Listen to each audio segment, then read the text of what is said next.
Hello everyone and welcome to this video. So इस video में बात करने वाले admission through super numerary quota in Delhi University. आपको पता है भी दिल्ली यूनिवर्सिटी की जो लेटेस्ट प्रेस रिलीज में उन्होंने जो पूरा जो आपका सीट एलोकेशन होगा फॉर सुपर न्यूमरी कोटा उसको पूरा अनाउंस किया गया, मीन्स उसका शेड्यूल जो है वो अनाउंस कर दिया गया। आपका 3 सितंबर से स्टार्ट हो गया, 6 सितंबर तक आपका जो फर्स्ट राउंड है वो चलेगा। फिर आपका 11 सितंबर से लेके 15 सितंबर तक आपका जो सेकंड राउंड है फॉर सुपर न्यूमरी कोटा वो आपका रहने वाला है। उन्होंने जो शेड्यूल है वो अनाउंस कर दिया गया। ऐसी आपके जो ईसीए के ट्रायल्स और सर्टिफिकेट के मार्क्स है वो भी आपके डैशबोर्ड CSAS पोर्टल पर शो करा दिए गए हैं, और जो आपके सर्टिफिकेट्स के जो आपके स्पोर्ट्स के सर्टिफिकेट के मार्क्स थे वो भी आपको शो करा दिए गए थे, और ट्रायल्स के जो मार्क्स है वो भी आपके जल्दी ही आजकल में आपको जो आपके डैशबोर्ड है वहां पर स्पोर्ट्स के शो करा दिए जाएंगे। इस वीडियो में बात करने वाले जो आपका सुपर न्यूमरी कोटा है उसकी जो एक्सपेक्टेड कट ऑफ है for 2024 north campus, south campus, off campus वो क्या रहने वाली है। साथ साथ आपकी जो प्रेफरेंस शीट है वो आपको दोबारा कैसे बनानी होगी, दोबारा बनानी है या फिर आपकी जो पुरानी वाली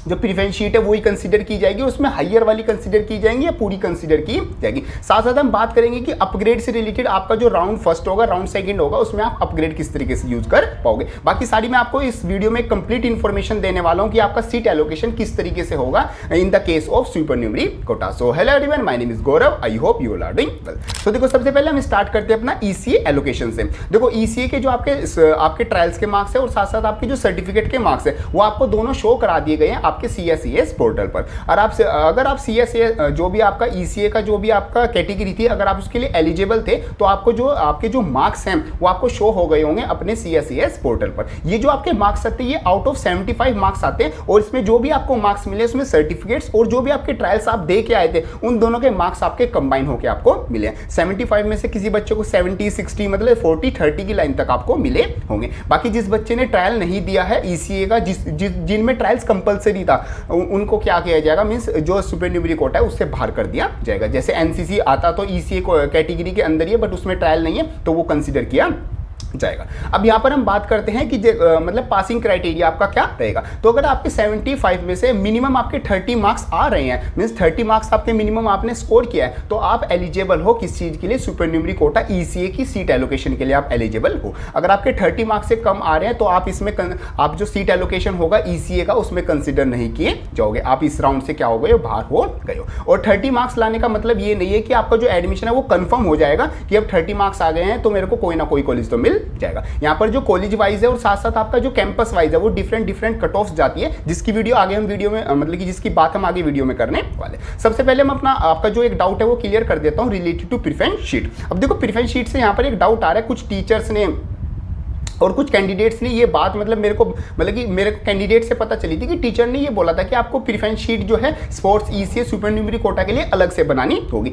बट ऐसा नहीं है, सब कुछ बिल्कुल क्लियर आउट है। जो लेटेस्ट अपडेट और जो सारी न्यू गाइडलाइंस आती है उसके अकॉर्डिंग जो आपने प्रेफरेंस शीट पहले ही बना रखी है, जो आपने अपना नॉर्मल राउंड्स के लिए बनाई थी, उसमें जो 1 से लेकर जो भी आपने लास्ट कॉलेज तक रखा हुआ था वो पूरी कंसिडर की जाएगी फॉर सुपर न्यूमरी कोटा। चाहे आपको उसमें से पहले से ही कोई कॉलेज अलॉट हो गया, फॉर एग्जाम्पल आपने 50 कॉलेज की प्रेफरेंस शीट बनाई थी और आपको मान लो 24th वाला कॉलेज अलॉट हो गया, तो अब आपको जो कॉलेज अलॉट हो सकता है वो 27th, 47th या फिर 45 कोई सा भी अलॉट हो सकता है, या फिर फर्स्ट वाला भी अलॉट हो सकता है। मतलब पूरी जो प्रेफरेंस शीट है जो आपने सबसे पहले बनाई थी, फाइनल जो अपनी प्रेफरेंस शीट बनाई थी, अगर आपने करेक्शन विंडो में कुछ चेंज भी किया था तो जो आपने फाइनलाइज प्रेफरेंस शीट बनाई थी उसी में से, उसकी पूरी में से आपको क्या किया जाएगा, जो सीट है वो एलोकेट की जाएगी। ये आपका पहला जो चीज आ जाती है वो आपका आ जाता है रिलेटेड टू प्रेफरेंस शीट। अब बात कर लेते हैं जो आपकी सीट्स है वो किस तरीके से आपको एलोकेट की जाएगी। अब देखो, यहाँ पर जो सीट्स हैं वो ऐसा नहीं है कि जैसे जनरल राउंड में हर एक कॉलेज में हजार सीट्स हैं या 500-600 सीट्स हैं, हर एक डिफरेंट कोर्सेज में अलग अलग सीट्स हैं। यहाँ पर जो मतलब एलोकेशन होगा वो एक डिफरेंट वे से होगा, बिल्कुल जो राउंड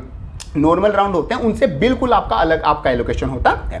अब देखो, फॉर एग्जांपल हम एक कॉलेज ले लेते हैं, जैसे हमारा किरोड़ीमल कॉलेज आ जाता है और हमारा रामजस कॉलेज आ जाता है। अब यहाँ पर क्या आ जाती है, मतलब कि मुश्किल से 50-60 जो सीट्स हैं वो रिजर्व रहती हैं फॉर ये आपका सुपर न्यूमरी कोटा, वो भी डिफरेंट कैटेगरी के अंदर। फॉर एग्जाम्पल कुछ 10-15 सीट्स आपकी ECA के अंदर होगी, 20-25 सीट्स आपकी स्पोर्ट्स के अंदर होगी, कुछ NCC, कुछ वार्ड कोटा और कुछ CW कोटा। अब इसमें से मान लो फॉर एग्जाम्पल हमारी 5 सीट्स आ जाती, हम 4 सीट्स मान लेते हैं, 4 सीट्स आ जाती है ECA की म्यूजिक के लिए। अब यहाँ पर हर एक कैटेगरी के लिए 2-3 सीट्स ही आपकी होती है। अब यहाँ पर डिपेंड करेगा कि आपकी कैटेगरी में कितना कंपटीशन है, मींस आपकी कैटेगरी में इस बार जो कैंडिडेट्स हैं उन्होंने कितनों ने अप्लाई किया हुआ है। अगर फॉर एग्जांपल एक जस्ट एग्जांपल लेके चल रहे हैं, मान लो क्रिएटिव राइटिंग में सिर्फ 5 बच्चे आए और यहाँ पर पेंटिंग में या फिर हमारा डांस में क्या 50 बच्चे आ गए, तो यहाँ की जो कट ऑफ है उसके हाई चले जाएंगे, मतलब हाई चांसेस रहेंगे। और यहाँ पर अगर 5 ही बच्चे आए उसमें जिन्होंने भी जितना मतलब हाई स्कोर किया होगा, इनके चांस हो जाएंगे वहाँ पर एडमिशन लेने के लिए। तो आप थोड़ा सा और सिंपल वर्ड में समझो, यहाँ पर जो आपका सीट एलोकेशन होगा वो किस तरीके से होगा। अब यहाँ पर सिर्फ 2 और 3 सीट्स हैं, तो यहाँ पर जो एलोकेशन होगा वो सिर्फ उनका होगा जिनके हाईएस्ट मार्क्स आए होंगे। यहाँ पर ऐसा नहीं होगा जैसे नॉर्मल राउंड्स में क्या होता है कि अगर आपके 750 में से लेके 800 में से 750 मार्क्स तक आ रहे हैं, तो उसमें से 760 भी, 760 की लाइन में भी, 70 की लाइन में भी और 80 की लाइन में भी और 90 की लाइन में भी, उन सब का एडमिशन हो जाता था। यहाँ पर सिर्फ क्या होगा, यहाँ पर सिर्फ एक बच्चे का एडमिशन होगा, मीन्स एक सीट पे एक मार्क्स के लिए एक का ही बच्चे का एडमिशन होगा। अगर 4 सीट्स हैं और 75 में से मार्क्स कैलकुलेट हो रहे हैं, तो अगर जिस बच्चे के 75 में से सबसे हाईएस्ट मार्क्स होंगे, सबसे पहले उसको सीट दे दी जाएगी, फिर दूसरे नंबर पे जो बच्चा होगा उसको सीट दे दी जाएगी, और फिर तीसरे नंबर पे जो बच्चा होगा फिर उसको सीट दे दी जाएगी। ऐसा नहीं किया जाएगा कि मान लो कट ऑफ निकाल दी कि 70 से लेके 68 से लेके 74 तक 75 तक जितने बच्चों के मार्क्स हैं उन सबको आप सीट एलोकेट कर दोगे, ऐसा नहीं होता। यहाँ पर मिनिमम लिमिटेड सीट्स होती हैं, तो आपको क्या किया जाएगा, सिंगल बेसिस पर सीट्स जो है वो आपको एलोकेट की जाएंगी। बाकी आप ये सीट एलोकेशन अपनी जो डैशबोर्ड है CSCS पोर्टल, वहीं पर आपका शो हो जाएगा। अगर कोई भी सीट आपको एलोकेट होगी, बेटर सीट मतलब हमेशा आपको बेस्ट सीट ही मिलेगी अकॉर्डिंग टू योर प्रेफरेंस और according to your marks. Delhi university का जो पूरा सिस्टम एडमिशन का वो इस तरीके से वर्क करता है। तो आप अपना जो भी सीट है वो वहाँ से एक्सेप्ट और ये सब कुछ आप कर पाओगे। अब यहाँ पर एक्सेप्ट की बात आई है, तो मैं आपको जो सीट एलोकेशन होगा वो आपको एक्सेप्ट और अपग्रेड किस तरीके से करना है वो भी आपको बता देता हूँ। तो अगर आपको नॉर्मल राउंड्स में कोई भी सीट मिली है या फिर एलोकेट हुई है या फिर नहीं हुई, या फिर आपका उसमें से किसी में एडमिशन हुआ है या नहीं हुआ, या फिर वहाँ पर कोई रिजेक्शन हुआ है, कुछ भी प्रॉब्लम हुई है, तो यहाँ पर उस चीज़ का कोई भी फर्क नहीं पड़ेगा। चाहे आपको पहले सीट मिल गई, नहीं मिली, मिल गई आपने फीस पे नहीं करी या कुछ भी नहीं करा, यहाँ पर आपका जो केस चलेगा वो आपका अलग चलेगा, क्योंकि ये एक इंडिपेंडेंट सीट एलोकेशन आ जाता है। अब यहाँ पर आपका कैसे होगा, सबसे पहले आपका जो 3 सितंबर को आपकी फर्स्ट एलोकेशन राउंड निकाला जाएगा। इसमें यहाँ पर कैंडिडेट्स को ऑलमोस्ट 90% कैंडिडेट्स को क्या कर दी जाएगी, सीट एलोकेट कर दी जाएगी, जिनके भी हाईएस्ट मार्क्स होंगे। अभी मैं ECA का एग्जांपल लेके बता रहा हूँ। ECA में जिसके भी हाईएस्ट मार्क्स होंगे 75 में से, उसको क्या कर दी जाएगी, डिफरेंट कैंपस और डिफरेंट कॉलेज में जिसमें वो सीट्स आती है वो एलोकेट कर दी जाएगी। और यहाँ पर एक और चीज़ का ध्यान रखना, फॉर एग्जांपल अगर KMC कॉलेज है, वहाँ पर मान लो फॉर एग्जांपल के लिए फुटबॉल की कोई सीट नहीं है, तो अगर आपके मान लो फुल मार्क्स भी आ रहे हैं, फॉर एग्जाम्पल आपके ट्रायल्स में, सर्टिफिकेट में आपके फुल मार्क्स आ रहे हैं, तब भी आपको KMC नहीं मिलेगा, क्योंकि वहाँ पर फुटबॉल की सीट ही नहीं है। ये जस्ट एग्जाम्पल है, ऐसा नहीं है फुटबॉल की सीट वहाँ पर नहीं है, सब सीट्स वहाँ पर अवेलेबल है। वो आपने सीट मैट्रिक्स में चेकआउट कर लिया होगा, नहीं चेकआउट किया अभी तक, कहां पर किस कॉलेज में कौन सी सीट्स है, कमेंट बॉक्स में मतलब कि डिस्क्रिप्शन में लिंक लगा दूंगा, तो वहां भी वो भी आप चेकआउट कर लेना। चलो अब बात कर लेते हैं जो आप मतलब कि एक्सेप्ट किस तरीके से करोगे। तो पहले अगर आपको कॉलेज मिला, नहीं मिला उसको छोड़ दो। यहाँ पर अगर आपको कोई राउंड फर्स्ट में कोई सीट एलोकेट की जाएगी, तो अगर आप उस कॉलेज में सही में जाना चाहते हैं, तभी आप उस सीट को क्या करना, एक्सेप्ट करना। क्योंकि अगर आपने उसको एक्सेप्ट कर लिया, फिर बाद में आपको अपग्रेड का केस अलग होगा। आपने उसको एक्सेप्ट कर लिया क्योंकि ये सीट आपकी फाइनल सीट होगी, आपने इसको एक्सेप्ट किया, तो जो ये पुरानी वाली जनरल राउंड वाली सीट है ये आपकी क्या हो जाएंगी, कैंसिल हो जाएगी। तो आप पहले चेकआउट कर लेना कि आपका जो सीट मिली है वो आपको कौन सी मिली है। अगर वो कॉलेज आपका मतलब कोर्स और कॉलेज कॉम्बिनेशन, कोर्स और कॉलेज कॉम्बिनेशन आपको वही मिलेंगे जो आप अपनी प्रीफरेंस शीट में ऐड कर रखे हैं। ऐसा नहीं है कि अगर फुटबॉल के आप स्टूडेंट मतलब काफ़ी बच्चों का डाउट आ जाता है कि अगर मैं फुटबॉल का कैंडिडेट हूँ तो क्या मैं BSc नहीं कर सकता, क्या मैं BCom नहीं कर सकता, या फिर मैं कौन सा कोर्स कर सकता हूँ। आप कोई सा भी कोर्स चूज कर सकते हो जो भी आपने अपनी प्रेफरेंस शीट में रखा हुआ है। ठीक है, पॉइंट आपका ये आ जाता है कि आपको सीट एक्सेप्ट तब करनी है जब आपको उस कॉलेज में जाना है। अब आपको कोई भी सीट मिल गई, आप देखना चाहते हो कि राउंड सेकंड में क्या मेरे को और बेटर सीट मिल जाए, तो वैसे मैं आपको एक थोड़ा सा एक आपको हिंट बता देता हूँ। अगर आपको बेस्ट सीट जो भी मिलनी होगी वो आपको फर्स्ट राउंड में मिल जाएगी। सेकेंड राउंड में इतने कोई ज़्यादा चांस नहीं रहेंगे कि आपको अपग्रेड होकर सीट मिले, क्योंकि दिल्ली यूनिवर्सिटी जो सुपर न्यूमरी कोटा होता है उसमें इतनी ज़्यादा सीट्स नहीं होती, तो वो खुद चाहता है कि एक राउंड में जो सारी चीज़ें वो निपटा दी जाए। सेकंड राउंड बस एक फॉर्मेलिटी के लिए रखा जाए कि अगर कोई सीट बच गई या फिर किसी बच्चे ने एडमिशन कैंसिल करा लिया, विड्रॉल करा लिया, या फिर डॉक्यूमेंट में प्रॉब्लम आ गई, कुछ भी आ गई, रिजेक्ट हो गया, तो हमारे पास वहाँ पर कुछ वैकेंट सीट होगी, हम वहाँ पर डिस्ट्रीब्यूट कर देंगे। तो फर्स्ट राउंड में आपको मैं होप करता हूँ आपको बेस्ट सीट मिल जाएगी और आप उसको क्या कर लोगे, एक्सेप्ट कर लोगे। एक्सेप्ट करने के बाद आपकी जो पुरानी वाली फी है वो एडजस्ट हो जाएगी। अगर पुरानी आपने कभी फी पे नहीं की तो आपको दोबारा से फी पे करनी होगी, और फी पे करने के बाद आपके पास आप ऑप्शन आएगा फ्रीज का और अपग्रेड का। फ्रीज इसी कॉलेज में जाना चाहते हो तो फ्रीज कर देना, अपग्रेड करना चाहते हो मींस नेक्स्ट राउंड के लिए एलिजिबल रहना चाहते हो तो आप वहां पर क्या कर देना, अपग्रेड कर देना, और नेक्स्ट राउंड में अगर आपको कोई सीट मिलेगी तो वो मिल जाएगी, वरना ये वाली आपकी क्या रहेगी, कंफर्म रहेगी। इस तरीके से आपका पूरा जो सीट एलोकेशन है वो आपका रहेगा। मैक्सिमम जो मार्क्स है वो 75 मैंने आपको बता ही दिया। अपग्रेड जो है वो इस तरीके से वर्क करेगा। चलो, हाउ टू एक्सेप्ट, सिंपल आप अपनी सीट को एक्सेप्ट कर लेना, और जो आपका डॉक्यूमेंट वेरिफिकेशन है जैसे जनरल राउंड में होता है वो आपका इसी तरीके से होगा। अब बात कर लेते हैं एक्सपेक्टेड कट ऑफ। देखो जो आपकी कट ऑफ है उनकी अभी जो ईसीए के मार्क्स है सिर्फ वही बताए गए हैं, ट्रायल्स प्लस आपके जो भी ट्रायल्स प्लस आपका सीयूटी के जो मार्क्स है वो अभी ये ईसीए के लिए आए हैं। तो ईसीए की हम जो एक्सपेक्टेड कट ऑफ है वो भी मतलब अंदाजा लगा सकते हैं। जैसे आपके स्पोर्ट्स के और सीडब्ल्यू मतलब इनके मार्क्स आ जाएंगे, मतलब इनकी जो कॉमन मेरिट लिस्ट है वो आ जाएगी, तो उसके हिसाब से जो इनकी जो पर्टिकुलर एक्सपेक्टेड कट ऑफ होगी वो भी मैं चैनल पर जल्दी अपलोड कर दूंगा। तो ईसीए के लिए बात करते हैं हम, जैसे फॉर एग्जांपल आपके 75 मार्क्स हैं, तो आप अगर किसी भी कैटेगरी में लाई करते हो तो वहां पर कंसीडर किए जाएंगे वो टॉप हाईएस्ट स्कोरर जो भी मतलब कि 75 में से जिनके टॉप आपके मार्क्स आए हैं। तो अगर आप नॉर्थ कैंपस को टारगेट कर रहे हो और आप किसी भी कैटेगरी में हो, ईसीए की किसी भी कैटेगरी में आपके 75 में से, पेंटिंग डांसिंग कुछ भी आपकी कैटेगरी है, तो 75 में से आपके मिनिमम 67 प्लस मार्क्स आपके आने होने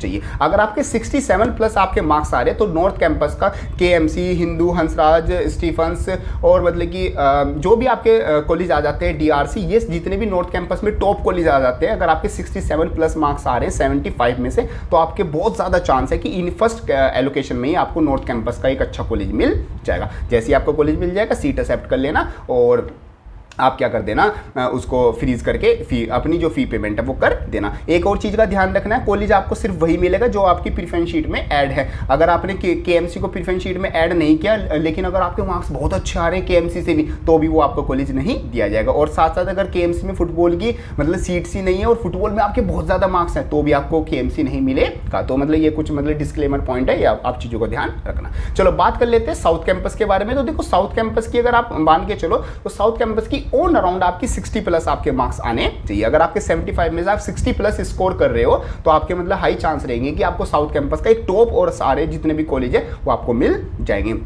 तो साउथ कैंपस की जो एक्सपेक्टेड कट ऑफ रहती है फॉर ईसीए आपकी 60 मार्क्स आउट ऑफ 75 आपकी रहने वाली है। ऐसी बात कर लेते हैं ऑफ कैंपस में। देखो ऑफ कैंपस में काफ़ी कॉलेज आ जाते हैं, साथ साथ उनकी जो कट ऑफ है वहाँ पर थोड़ा कम हो जाती है, क्योंकि काफ़ी स्टूडेंट्स वहाँ से माइग्रेट मतलब कि आपका मतलब अपग्रेड करके नॉर्थ कैंपस में चले जाते हैं, या फिर ऑफ कैंपस जिनको फर्स्ट राउंड में मिल गया वो अपग्रेड करके आपका क्या चले जाते हैं, साउथ कैंपस या नॉर्थ कैंपस में चले जाते हैं। तो सेकंड राउंड में भी काफ़ी हाई चांसेस हो जाते हैं कि ऑफ कैंपस आपको मिल जाए। तो अगर आप स्कोर कर रहे हो ऑन अराउंड 42 या 40 समथिंग, मतलब 40 प्लस आपके मार्क्स आ रहे हैं आउट ऑफ 75, तो आपको एक ऑफ कैंपस का कॉलेज मिल जाएगा इन ईसीए कैटेगरी। ऐसी आपका स्पोर्ट्स और जो भी और आपकी सारी कैटेगरी है उसके लिए आता है। जैसे ही उसके मार्क्स आपके मिल जाएंगे तो उससे थोड़ा हमें एक आइडिया लग जाएगा कि क्या क्या आपकी कट ऑफ रहने वाली है। बाकी स्पोर्ट्स का मैं आपको बता दूं, स्पोर्ट्स के जो ट्रायल्स के मार्क्स है वो 400 में से होंगे, और जो आपके सर्टिफिकेट के मार्क्स है वो 200 में से कैलकुलेट होंगे। तो उसकी जो एक्सपेक्टेड कट ऑफ है वो जब मार्क्स एक तरीके से आ जाएंगे तभी हमें जोड़ा मतलब जो आइडिया वो लग जाएगा। ऐसे आपकी जो ईसीए की एक्सपेक्टेड कट ऑफ है वो इस तरीके से रहने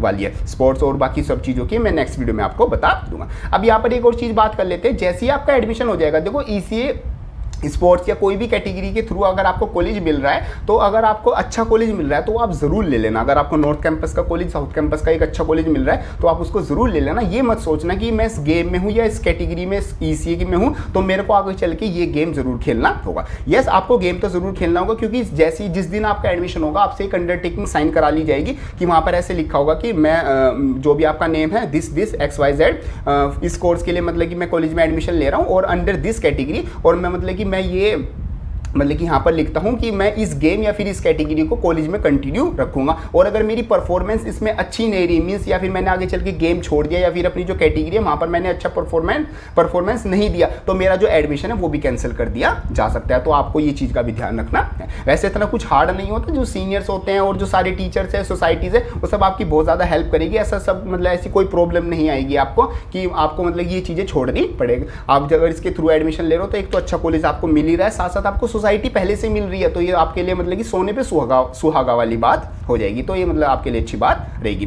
बाकी अटेंडेंस का भी आपको फायदा मिलेगा। कॉलेज थोड़ा आपका लेट स्टार्ट होगा, बट अभी टाइम टेबल कॉलेज के बन ही रहे हैं, अभी किसी की रेगुलर क्लासेस मतलब शुरू नहीं हुई है, अभी सिर्फ ओरिएंटेशन प्रोग्राम हुआ है। आपका ओरिएंटेशन प्रोग्राम अलग से नहीं किया जाएगा, आपकी जो रेगुलर क्लासेज है आप उसमें ज्वाइन करोगे। बाकी आपको अटेंडेंस में काफ़ी फायदा मिलेगा, आपकी अटेंडेंस काफ़ी चीज़ों में मतलब आपको फायदा मिलने वाला है। तो ये सब कुछ आपका आ जाता है related to super numerary Kota की आपकी जो एक्सपेक्टेड कट ऑफ है, प्रीफरेंस शीट, और साथ साथ आपको एक्सेप्ट और अपग्रेड किस तरीके से करना है, और सारी चीज़ें आप किस तरीके से आ जाती है। होप करता हूँ सारी चीज़ें आपको बिल्कुल अच्छे से समझ में आ गई होगी। अभी भी अगर आपको कोई डाउट आता है उसको कमेंट बॉक्स में लिख देना, या फिर मेरे को इंस्टाग्राम पर मैसेज जरूर कर देना। सो होप करता हूँ सब चीज़ें आपको अच्छे से समझ में आ गई होगी। एंड ये चैनल को सब्सक्राइब करके नोटिफिकेशन बेल और जरूर कर लेना। और इंस्टाग्राम पर जो ग्रुप है आपका जो ईसी और स्पोर्ट्स जितने भी कैंडिडेट्स हैं सुपर न्यूमरी कोटा वाले, वो वाला ग्रुप जरूर ज्वाइन कर लेना। उसी से आइडिया लग जाता है कि मतलब क्या क्या सारी चीज़ें आपकी चल रही है। आपकी अगर कोई प्रॉब्लम आती है आप उस ग्रुप में लिख देना, साथ साथ आपका जो सोल्यूशन है वो सारे जो कैंडिडेट्स हैं और हम मिल के उसका सोल्यूशन निकाल लेते हैं। तो ये सब कुछ आ जाता है हमारा रिलेटेड टू दिस